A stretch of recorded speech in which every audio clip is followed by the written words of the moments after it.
MAR Mobile Tech channel, and today I'm going to be working on a 2006 Toyota Corolla with a 1.8 liter, and we've got a bunch of fault codes today, and I want to help you guys walk you through this and see if maybe this might fix your problem, because I'm pretty sure it's going to fix mine. And so with the knowledge that you have by using an auto repair shop data program such as Mitchell On Demand or All Data, you can get a lot of information on different various fault codes and different symptoms that your vehicle has by reading these programs and looking at technical service bulletin campaigns and looking at recalls and all those different things. There's just a wealth of information. So we're going to do the basics brilliantly today, and we're going to figure this out. I got 5 fault codes. So I got one that's a P043E, P043F, P2401, P2402, and then the final one is P2419. Now, just some quick notes that I wrote on here. This is a part of the invoice that I gave the customer, but these are the part. This part here is the part that I care about.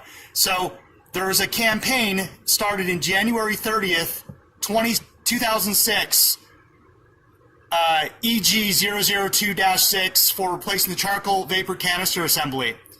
And with these specific 5 fault codes is this TSB relates to this, and I believe it relates to years 2005 and 2006 Corolla models and Matrix and a few other models. I've already started diagnosing this problem, and the charcoal canister is back underneath here. This is what I'm going to replace today. And then once I'm all done removing it and installing the new one, I'm going to go through a procedure called a soft ECU reset and clear the fault codes and all that, and then everything should be good to go. This is the brand new vapor canister that I'm going to put on. It has the vent valve, it has some little pump in there, and it has all these connections. This is a big unit here. And they're roughly about $200 to $300, depends on where you buy it from. So this is what I'll be putting on the car, and I'm 99.9% sure that this is going to fix the problem.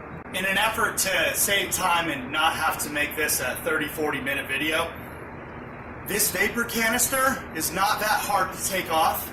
If you study how the connection of it is, you know, there's little connector elbows on there, and if you study the bolts you got to take off to get it off, take a picture of it before you do that. That is the best tool that's not in your toolbox is your phone.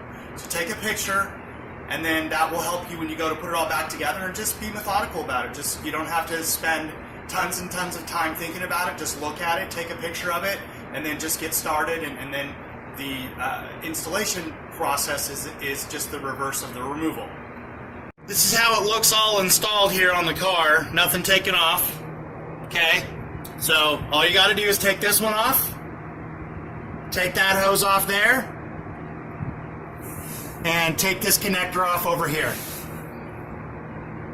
So 1, 2, and 3, and then take out a couple of 12mm headed bolts. There's one there, and I think there's 2 up there that on a bracket right there.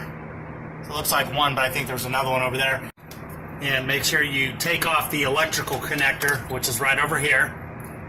And this is a quick tip here, is that to take this hose off, just push your finger on these there's little teeth back here where I'm touching, on this side and on this side where my thumb is touching, and then just get a screwdriver in here and just gently pry it down. And then for getting this one off over here, just look at it and you'll see where there's little teeth that are holding on one side and the other side, and then you just gently with a flathead screwdriver twist and then pinch at the same time, and it'll come off. And then this one here is pretty self-explanatory. You can just wiggle it off or use hose clamp pliers. Now that you got those 3 12mm bolts out of the vapor charcoal canister, lay them side by side and make sure everything looks good. And then get yourself some heavy-duty silicone spray, and you'll be spraying that on in this one here, and on this hose here to help you get it on the pipe, and then the other connector that connects over here had that red special clip on it. Because inside of this, they have O-rings inside there. So you want to have those O-rings smooth so they'll slide on their nipples. There's a nipple here, and then there's one up in the car. So you want to make sure you do that right, and it'll put it all together. It'll go together like butter.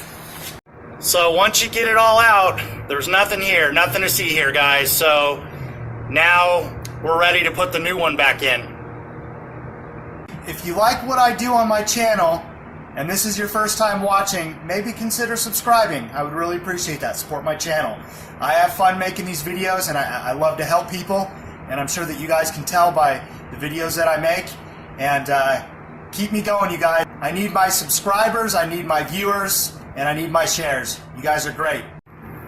So after you get everything all connected and get the bolts snug, then you could go and follow it up with a torque wrench and set it to about 140 inch-pounds or 12 foot-pounds, and that should be plenty of torque to hold those 3 bolts on and keep this canister in place a long time. Thanks you guys for watching. Do the basics brilliantly. You did a good job. I'll see you next time.